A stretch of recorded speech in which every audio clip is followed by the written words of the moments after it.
We'll see what it's like inside. Looks nice.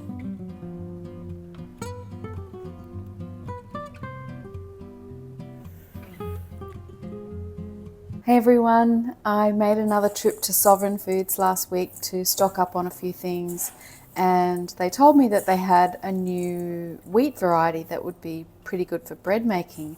This is Correll wheat. Apparently it's a hard red wheat and it's really good for making bread. I've never made bread with this wheat before and I really wanted to try it today, so I thought I may as well share it with you. This will be just a really simple loaf. This is the kind of approach that I generally take when I've got a new wheat grain that I want to try out. This will be 100% freshly milled whole wheat sourdough. Very, very simple, just flour, salt, water, and sourdough starter. This is the recipe that I'm using. I've just got this little whiteboard on the side of my fridge. Sometimes I just work out my recipes and just write them up here.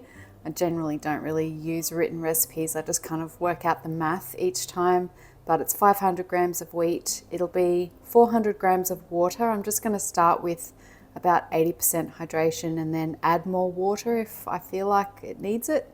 Because I've never baked with this before, I'm going to err on the side of caution. I'd love to be able to add a lot more water, but we'll just see how it goes. And then 8 grams of salt and 100 grams of starter. Very, very simple. So step 1 is just to mill the wheat.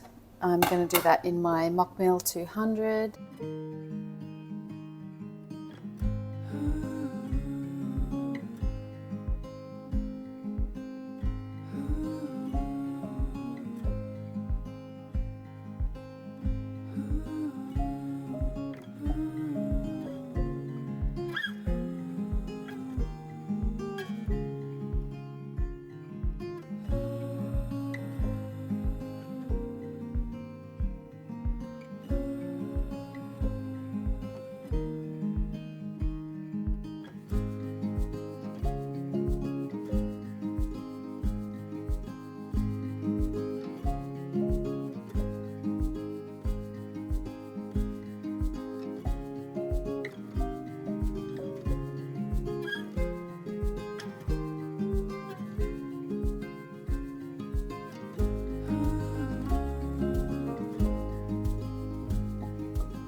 Gee, that milled up really beautifully. It feels very fine, pretty light and fluffy. I've got a good feeling about this. I don't really know what I'm talking about with these things. It's just more my own experience of making bread at home, but it definitely seems to have milled quite finely. I did bring the stones together pretty closely in the mill though, so I have purposefully ground this as fine as I could. Yeah, it's made a gorgeous flour. The next step is to add the water. I'm going to just add the water by itself with no salt or sourdough starter initially. I want to Autolyse this dough just to see what kind of gluten development it has.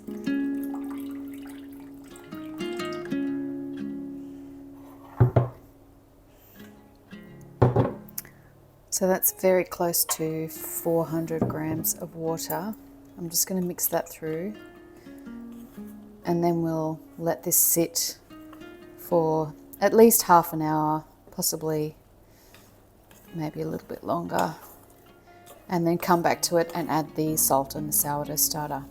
This Autolyse technique is great, especially if you've got a flour that you know has a reputation for being good for bread making, and Autolyse can really help soften the bran and help develop the gluten in the dough before you add the salt, which can restrict gluten development. So just having that water and the flour initially by themselves can be really beneficial.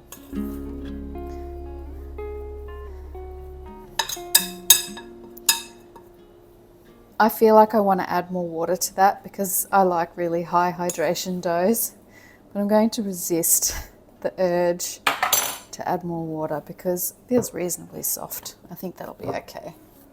Also, I added cold water to this because I like to compensate for some of the warmth that's in the flour when it comes straight out of the mill. So I always use cold filtered water from the fridge when I'm using freshly milled flour straight out of the mill. Just brings it up to a nicer, slightly cooler temperature, which is also helpful.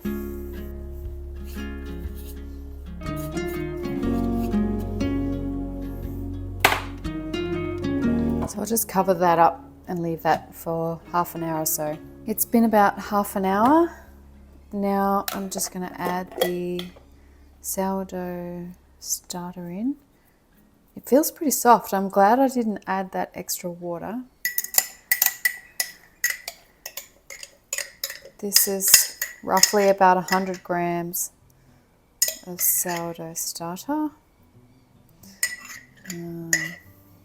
It's actually a little bit runnier than I normally make it, but that's okay. And then about 8 grams of salt, which is around about 1 1/3 teaspoons, somewhere around there. If you like getting your hands sticky, which I don't, you can just mix this all together on the bench, just kind of knead it all through. But I prefer to kind of just knead it and fold it through with a scraper, and it just stops my hands from getting so sticky in that initial part anyway. I'm going to stretch and fold this dough as it ferments today. Oh, it's a bit stiff.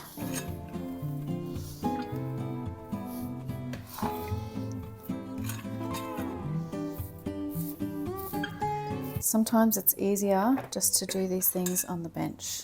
This step is important if you are going to do the Autolyse. You don't have to, you can just add everything from the beginning if you want. You'll probably get a better result with a wheat like this if you do that Autolyse step. It is hard to mix in the sourdough, the starter and the salt later, and I find that it needs a really good mixing to make sure it's all through. Gee, this is a lovely dough. This is going to be great bread, I can tell already. The dough is just so supple and it's just got a great feel to it. Yeah, so you've got to get the salt and that starter completely through this dough. So either use a machine to mix it or just give it a really good kneading just for a few minutes to make sure it's all mixed in. And then you'll do some stretch and folds as well through the fermentation, which again are optional. You don't have to, but if you're trying to make a really nice loaf of bread, then adding in some stretch and folds or some kind of gluten development with a mixer or something helps develop this dough. I'm going artisanal style today and I'm just using my hands. I think that's fairly well mixed. Nice little workout. My kneading style is a bit weird. I don't need much anymore. Probably a mixer is the better way to go, especially if you're getting a bit older, as we all are. I can tell that that's all homogeneous. So just put that back in the bowl then. It's pretty sticky. I will come and give it some stretch and folds over the next few hours. And then I'll shape this later today. I won't have time to bake it later today because I've got to go out, but once it's fermented enough, I'm going to shape it, put it in the fridge overnight, and I'm going to bake it off tomorrow morning. It's been half an hour or so. I'm just going to give the dough a stretch and fold. You just wet your hand so it doesn't stick. Put it underneath the dough. Pull it up gently. You don't want to tear the dough. You just want to stretch it out till it feels some resistance and then fold it back in on itself. Oh, this is a very, very nice dough. I can tell because it's stretching really nicely. It's not breaking. It feels nice and smooth. Once you go around a few times and it's not stretching much more, that means the gluten's sort of woken up a bit and it's got strong. So if it's not stretching, don't pull it, just leave it, and that's all you do. That looks a bit messy, but that's fine. You don't want to do any tearing, don't force it. Just stretch and fold it until it doesn't want to stretch anymore, and then do that a few times every half hour or so, and that's about all you need to do on the first day.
Well, it's the end of the day.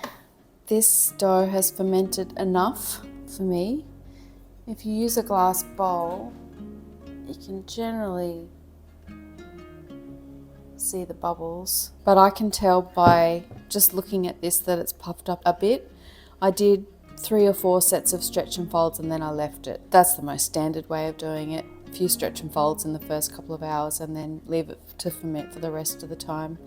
In the middle of summer, this would only take 3 or 4 hours. Today it's May, so it's in between season. This took 5 to 6 hours to get to this point with cool water and not a really hot day. So I'm just going to shape this now, put it in my banneton, leave it overnight in the fridge and then bake it in the morning from the fridge.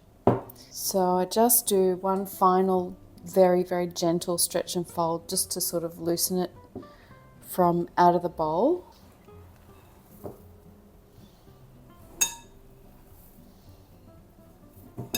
Definitely try not to tear the dough, and at this point this is like a pre-shape, so you just want to try and be as even and gentle with it as you can, and then tip that over. And look, you can see the bubbles on the surface of the dough there. I'm losing my light here.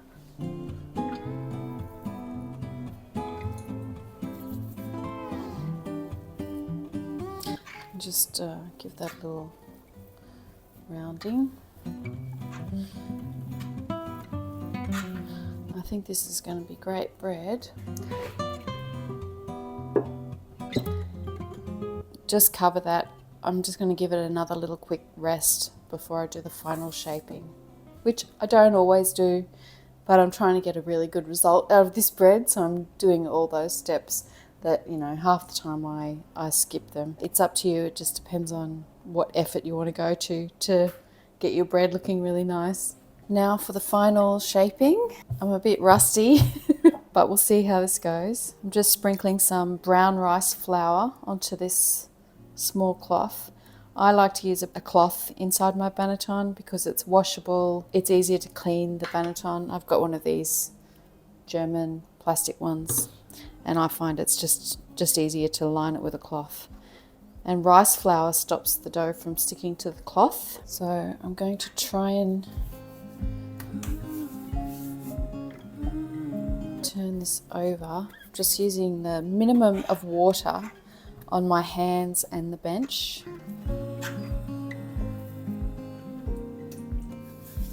Just to stop the dough sticking.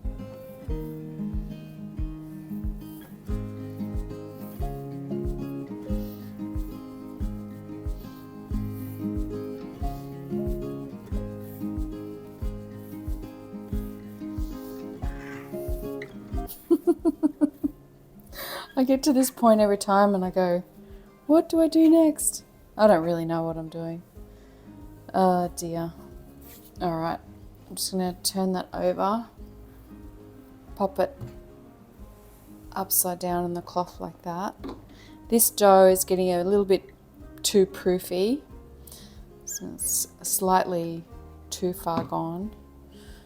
But now that I've got it in the banneton, I'm going to just stitch it together just to bring a little bit more tension in the dough. Oh, that'll do. It'll do.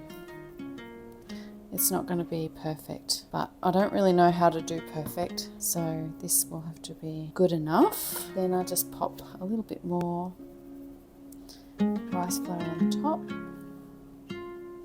So this is going to become the base of the loaf when I bake it tomorrow morning. And because this is pretty proofy already, like it's a bit puffy, I'm just going to bake this one straight out of the fridge tomorrow. It's not going to need any more proofing after it stays in the fridge overnight. Just pop this in a bag.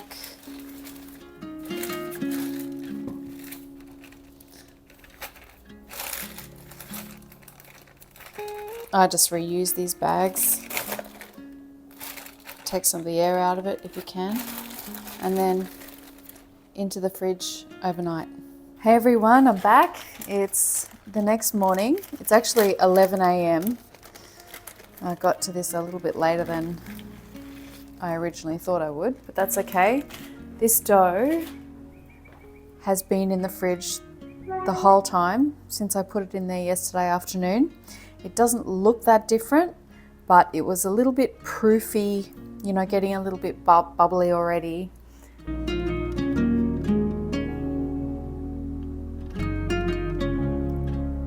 When I put it in the fridge yesterday, so I'm not going to let that proof anymore. I think that's going to be enough. It's quite cold. My baking dish that I'm going to bake this in is preheated in the oven.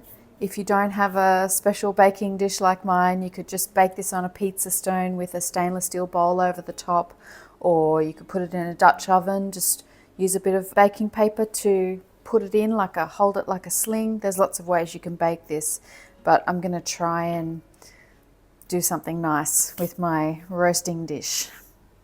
So this is my dish. It's preheated. Oven is preheated to 220 Celsius, and then all I'm going to do is use this board just to gently, like really gently, you don't want to deflate your dough, gently tip it out, peel off that cloth. I like these cloths because they leave a nice pattern on the dough. And then all I'm going to do is just give it 2 little scores. I'm just using a Victorinox, vegetable knife. You don't need fancy equipment to make good bread. And I like to do a couple of horizontal scores like that. Hopefully that's enough. I don't know. This is where it's more of an art than a science with sourdough.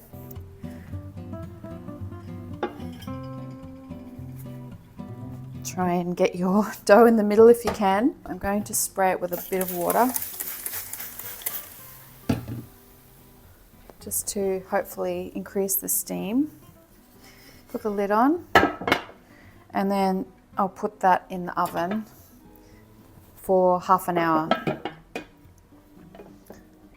and we'll check it after half an hour.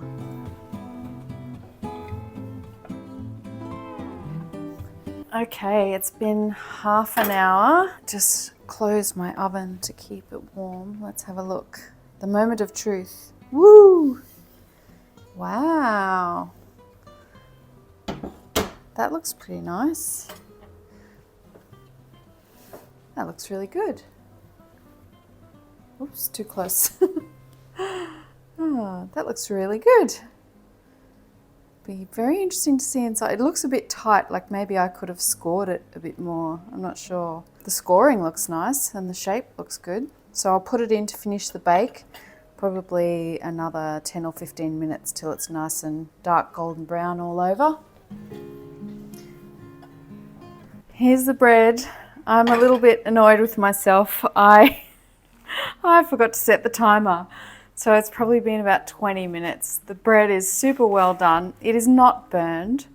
It's close, but it is not burned. It feels really light. It feels great. I think it's going to be a really nice loaf of bread. Turned out really great.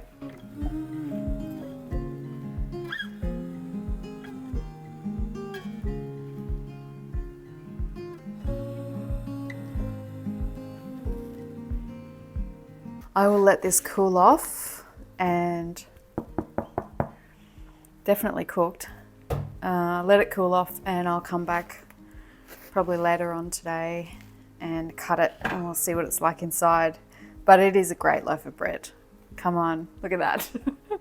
100% whole wheat sourdough. It's fantastic. Well, it's the next day. The bread is well and truly cooled. I didn't get a chance to cut it and film it last night, so it's close to 24 hours old, this bread now, but we'll see what it's like inside.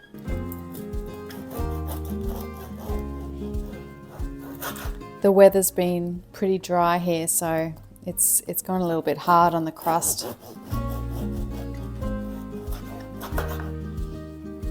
Looks nice.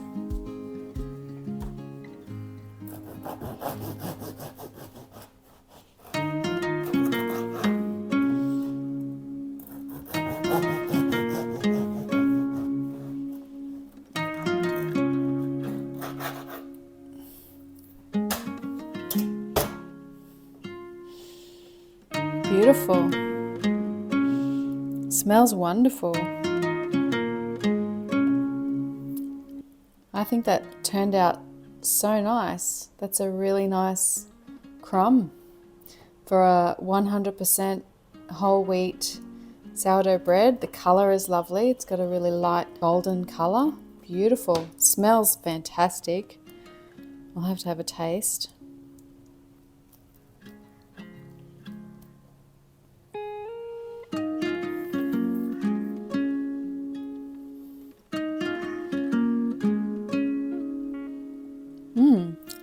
It tastes really good.